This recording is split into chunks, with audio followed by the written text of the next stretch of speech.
Signor Piero, 100 anni della famiglia Vettorel, una storia incredibile per tutto il territorio del Montello e dei valori importanti che anche oggi sono stati ricordati, quello della famiglia e quello del lavoro. Che cosa si sente di dire?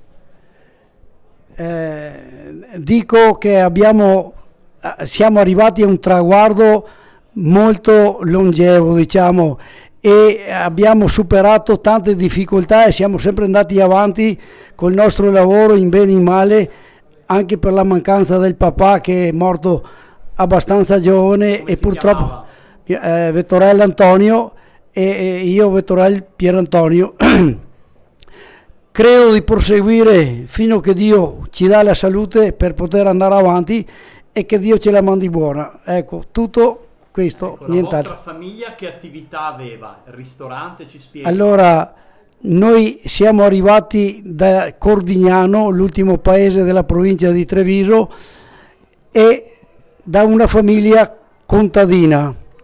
Il nonno era a disposizione dei conti Moncenigo e ha sempre fatto il cocchiere con i cavalli e carrozze. Nel 1909 hanno preso la macchina e poi è sempre guidato la macchina fin nel 1924, quando hanno acquistato qui con il suo cugino nel 1924, e poi hanno fatto fino al 58, sono rimasti sempre assieme. Poi il cugino ha venduto la sua quota e è rimasto solo il nonno e i nostri genitori.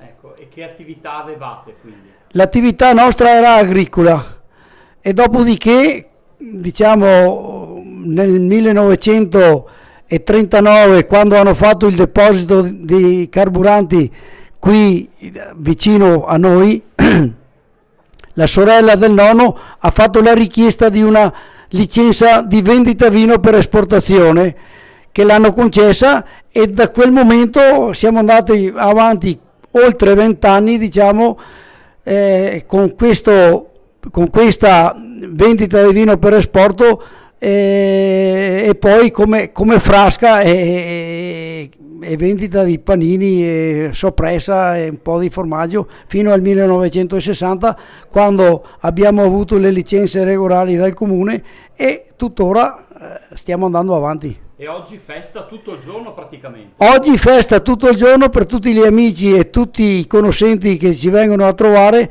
fino a questa sera.